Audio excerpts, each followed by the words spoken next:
The Cleo is super easy to assemble, but let me give you a few tips to make it even smoother. First, lay down a protective surface. I'm using the cardboard it came in. This prevents any scratches or damage during assembly. Start by lining up the rails and inserting each shelf.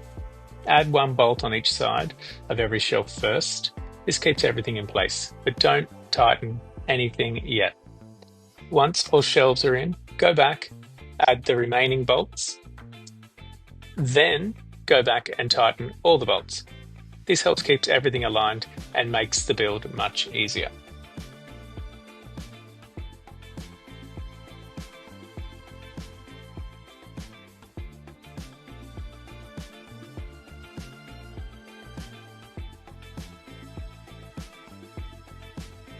One more great feature is the adjustable feet. Even the flattest floors can have little bumps, so these are perfect for getting that stable fit on hard surfaces.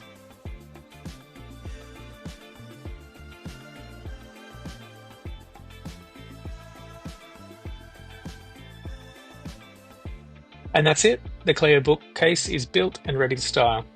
How good does it look in walnut and brush gold?